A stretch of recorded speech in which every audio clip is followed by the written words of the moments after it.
Hi guys, welcome back with another blog. I hope आप सब ठीक होंगे। मैं भी बहुत अच्छी हूँ। आज हम बात करेंगे कि कौन सा बढ़िया, सबसे बढ़िया मतलब फास्टेस्ट, जहाँ फिर मैं कह लूँ कौन सा बढ़िया तरीका है कनाडा आने का, मूव टू कनाडा। राइट, बहुत सारे लोगों के क्वेश्चन आते हैं। अभी जैसे रिसेंटली भी कल किसी ने पूछा था कि मैम कोई ऐसा तरीका बताइए जिससे मुझे कनाडा आना है but not study, not tourist visa. तो और कौन से तरीके होते हैं कि जिन तरीकों से आप जो है कनाडा आ सकते हो। तो ज्यादा टाइम वेस्ट नहीं करूंगी, फटाफट से वीडियो को शुरू करते हैं। Let's go.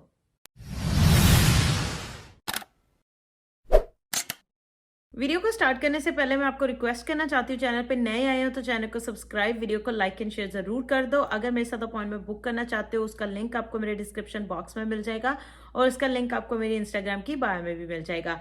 अब सबसे पहला तरीका जो है वो सबको पता ही है। मुझे पता है कि आप लोग सोचोगे कि स्टडी के लिए तो हमने मना किया, बट फिर स्टडी का क्यों बता रहे हैं। कुछ चीजें हैं जो आपके लिए ऐड ऑन करना चाहती हूँ, इसीलिए मैं सबसे पहला तरीका आपको स्टडी का ही बताऊंगी। सबसे पहला तरीका जो है स्टडी वीजा का है। आपको पता है 90% से भी ज्यादा लोग जो स्टूडेंट्स होते हैं वो एज ए स्टूडेंट ही कनाडा आते हैं। अब स्टूडेंट वीजा बहुत ज्यादा कई बार एक्सपेंसिव भी हो जाता है, इन द सेंस कि जिनके पास, मान लो जिनके पास प्रॉपर एजुकेशन है, यानी कि बैचलर्स मास्टर्स सब कुछ है, उनको स्टडी की जरूरत नहीं है। उन लोगों के लिए एक तो एक्सपेंसिव हो जाता है क्योंकि उनको एक तो 1 या 2 साल की स्टडी लेके आना पड़ता है, फिर एज एन इंटरनेशनल स्टूडेंट उसकी इतनी ज्यादा फीस देनी पड़ती है, जीआईसी बहुत कुछ होता है, राइट।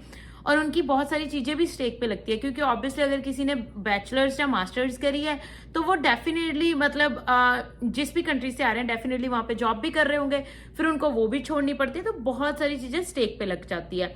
बट हाँ, कोई ऐसा बंदा जिसने अभी बैचलर्स करनी है या मास्टर्स करनी है वो आ सकते हैं एज ए स्टूडेंट। उनके लिए बेस्ट वे है, जिनके पास कोई भी एक्सपीरियंस बाहर का नहीं है उनके लिए बेस्ट तरीका है कि वो स्टडी वीजा पे ही आए।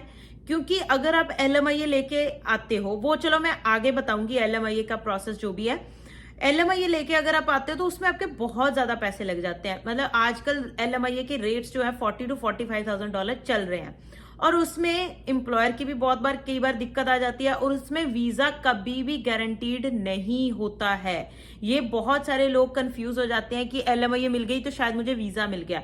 एलएमआईए मिल गई उसका मतलब ये नहीं होता कि आपको वीजा मिल गया। LMIA is just a approval letter. उसके बाद आपको वीजा अप्लाई करना होता है। बहुत सारे रीजंस के ऊपर वो आपका वीजा डिनाई भी कर सकते हैं, ठीक है। इसीलिए ये 100% श्योर मत हो जाया करो कि अगर आपको एलएमआईए मिल गई है तो मतलब आपको वीजा मिल गया। वो पैसे आपके डूब भी सकते हैं। इसीलिए जब भी आप किसी एजेंट या किसी से भी एलएमआईए लेते हो तो वो पहले ही आपसे, मतलब एलएमआईए लेटर देने से पहले आपसे सारे पैसे ले लेते हैं, क्योंकि उनको पता होता है कि एलएमआईए दे दी, हमारा यहीं तक का काम था, उसके बाद वीजा हम अपनी तरफ से पूरा प्रॉपर एप्लीकेशन प्रोसेस करेंगे, लग गया ठीक है, नहीं तो हमें हमारे पैसे पूरे चाहिए, ठीक है। क्योंकि हमारा काम था एलएमआईए दिलाना।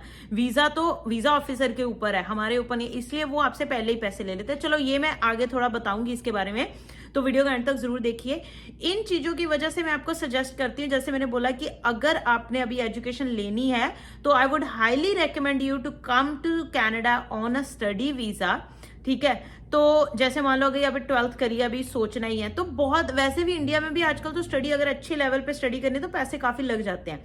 और यहाँ पे इंडिया में मोस्टली हम जॉब नहीं करते स्टडी के साथ साथ। यहाँ पे अगर आप स्टडी करोगे तो आप अर्न भी करोगे, राइट। बेसिकली जो आपकी फीस है वही लगेगी, जीआईसी तो आपके पास ही रहता है। जीआईसी आपके ऊपर डिपेंड है कि आपने यूज करना है कि आपके पेरेंट्स को वापस कर देना है, दैट्स योर चॉइस, ठीक है।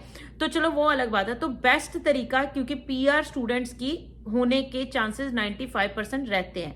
कुछ ऐसे स्टूडेंट्स होते हैं जो अपना टाइम वेस्ट कर लेते हैं, जहां फिर मैं कह लूं ज्यादा अटेंशन नहीं पे करते कि मुझे पीआर लेनी है, पीआर लेनी है, तो वो उनका नहीं होता।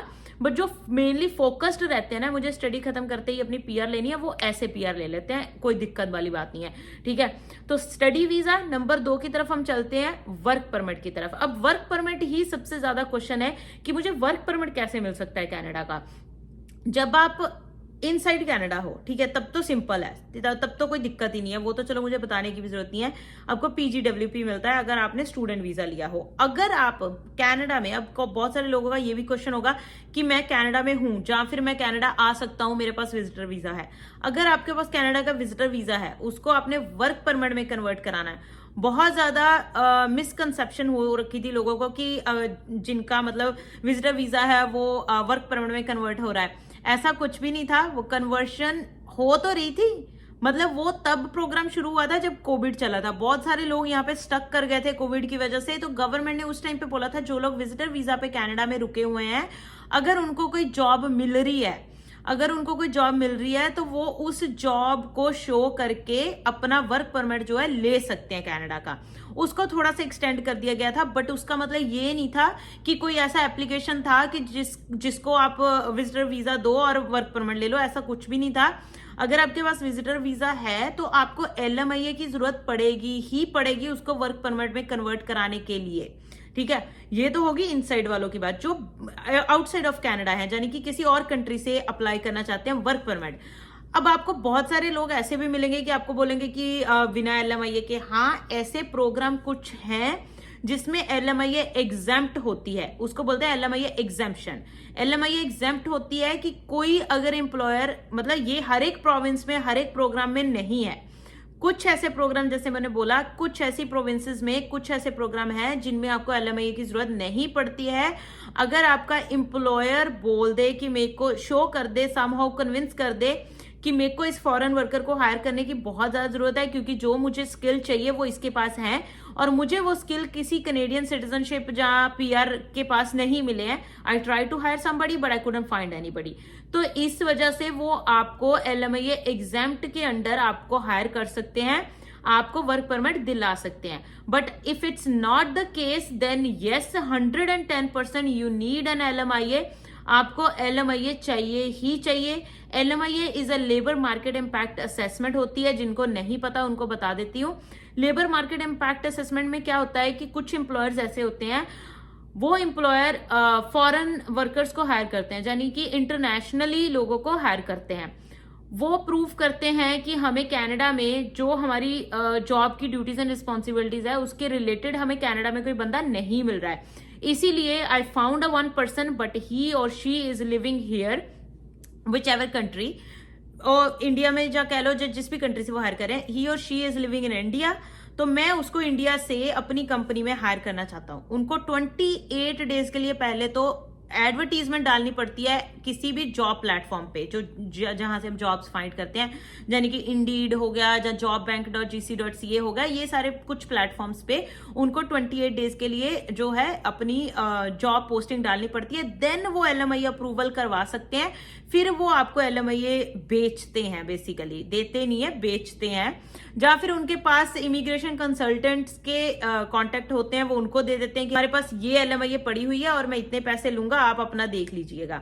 20 से 25 हजार डॉलर तो एम्प्लॉयर ले लेता है, उसके ऊपर जो पैसे होते हैं वो कंसल्टेंट्स रखते हैं।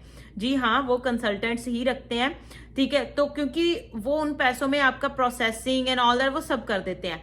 बाकी जैसे मैंने आपको बताया, इसमें वीजा की कोई गारंटी नहीं होती है। अगर आपका रेलेवेंट एक्सपीरियंस हो, जो भी उन्होंने आपको LMIA दिलाई है उसके रिलेटेड ही आपके पास पहले एक्सपीरियंस था, उसके रिलेटेड ही आपकी जॉब थी, देन आपका वीजा लगने के चांसेस बहुत ज्यादा होते हैं। फिर भी कोई गारंटी नहीं होती, बट 99% उस केस में वीजा जो है लग जाता है।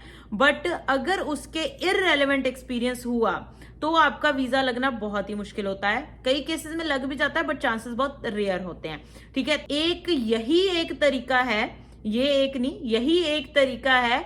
अगर आप आउटसाइड ऑफ कनाडा से अपना वर्क परमिट लेके कनाडा आना चाहते हो, LMIA, you must need LMIA।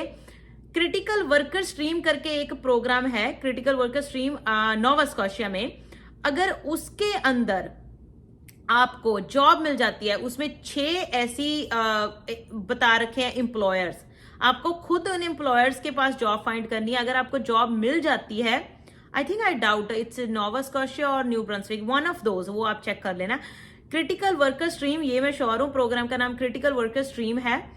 इस प्रोग्राम का 6 एम्प्लॉयर्स हैं इस प्रोग्राम के अंडर रजिस्टर्ड। अगर आपको उन एम्प्लॉयर्स के पास जॉब मिल जाती है तो आपको LMIA नहीं चाहिए। तो ऐसे प्रोग्राम आते रहते हैं जिसमें कई बार आपको LMIA नहीं चाहिए होती, बट उन सिनेरियो में कभी भी ऐसा नहीं होगा कि आपको जॉब ऑफर भी नहीं चाहिए। जैसे मैंने ये 6 एम्प्लॉयर जो आपको बताए हैं, आपको खुद ही, और एक चीज का और ध्यान रखिएगा, अगर कोई एजेंट आपको बोलता है कि मैं आपके लिए जॉब वहां पे ढूंढ दूंगा, आपको खुद ही जॉब फाइंड करनी है। ये उन्होंने लिटरली मेंशन्ड है, nobody else can apply a job on behalf of you. तो आपको खुद ही अपनी जॉब अप्लाई करनी है, खुद ही सब कुछ करना पड़ता है, उसमें जॉब मतलब खुद ही लेनी पड़ती है, इंटरव्यू वगैरह होती है। उसके बाद अगर आपको जॉब मिल जाती है तो वो एम्प्लॉयर आपको यहाँ पे बुलाता है, आपका टिकट का खर्चा, इनिशियल जो 1-2 हफ्ते होंगे उसके लिए आपको रहने के लिए भी जगह देगा, खाने पीने का वो सब मैनेज करते हैं, ठीक है। ऑब्वियसली अगर उनका इतना खर्चा हो रहा है किसी इंसान के ऊपर तो वो बहुत चीजों को कंसिडर करते हुए ही आपको हायर करेंगे, ऑब्वियसली, राइट। तो ये प्रोग्राम थोड़े से टफ होते हैं बट अगर हो जाए तो बहुत बढ़िया रहते हैं। अब तीसरा जो तरीका है वो परमानेंट रेजिडेंसी। परमानेंट रेजिडेंसी अगर तो जैसे ये बिल्कुल सही तरीका है, अगर कोई एक्सपीरियंस्ड बंदा है ना, जिसके पास कोई एक्सपीरियंस है किसी भी कंट्री का, जॉब करी हुई है, आइल्स में अच्छे बैंड ले सकते हैं, तो उनको हमेशा ही एज ए पीआर ही कनाडा आना चाहिए। उनको स्टडी परमिट पे या वर्क परमिट पे पैसे खर्च करने की जरूरत नहीं है, क्योंकि ऑब्वियसली जब आप स्टडी वीजा पे आते हो तो आपको पीआर लेते लेते 4-5 साल लग जाते हैं। अगर आप ऑलरेडी इतना एक्सपीरियंस कहीं पे आपने जॉब करी हुई है तो वो पर्सन नहीं चाहता है कि मैं 4-5 साल और स्पेंड करूं और मैं पीआर लूं, राइट। तो वो सही तरीका होता है पीआर लेने के लिए। आप जहां तो अलग अलग प्रोविंसेस में पीएनपी लेके, अपनी पीएनपी लेके ही पीआर ले सकते हो, या फिर आप एक्सप्रेस एंट्री में वेट कर सकते हो, अपनी under the federal skilled worker stream के अंडर फाइल डाल के वेट करनी पड़ेगी कि जब भी मतलब ड्रॉ निकलेगा तो अगर ड्रॉ नीचे चला गया तो आपका उसमें हो जाएगा। तो वो चीजें आप कर सकते हो, ठीक है। जैसे मैंने आपको बोला कि उसमें कई प्रोग्राम पीएनपी जो प्रोग्राम होते हैं उसमें आप सोचोगे कि उसमें भी तो मतलब जॉब ऑफर लेटर चाहिए। यस, आपको जॉब ऑफर लेटर चाहिए होती है उसमें, बट अच्छी बात यह है कि आप एक्सपीरियंस इंडिया का या कहीं का भी आपका एक्सपीरियंस है वो वहां का यूज कर सकते हो, ठीक है। पीएनपी उस एक्सपीरियंस के बेसिस पे आप लगा सकते हो। जैसे कि रूरल नॉर्दर्न इमिग्रेशन प्रोग्राम है जो कि ओंटारियो में भी है, जिसकी मैं ऑलरेडी एक वीडियो शेयर कर चुकी हूँ, डिटेल वीडियो। उसके अंडर अगर आप रूरल नॉर्दर्न इमिग्रेशन प्रोग्राम के अंडर किसी कम्युनिटी में जॉब मिल जाती है, जॉब ऑफर मिल जाती है, तो आप अपनी पीएनपी राइट अवे लगा सकते हो। तो जब तक आपकी पीएनपी का रिजल्ट नहीं आ जाता तब तक आप ऑन अ वर्क परमिट भी कनाडा आ सकते हो। तो ये सारी चीजें थी, मतलब आपको चूज करना है कि what is the best way for you to move to Canada.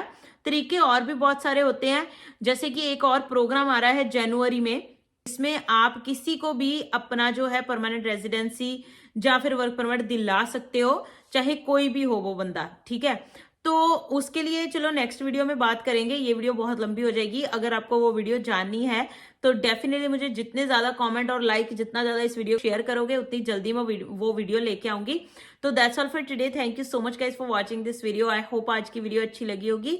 अच्छी लगी है तो वीडियो को लाइक एंड शेयर जरूर कर देना। चैनल पे नए आए हो तो सब्सक्राइब किए बिना मत जाइएगा। बाय बाय, टेक केयर, मिलते हैं अगले ब्लॉग में अगली वीडियो के साथ। Bye bye.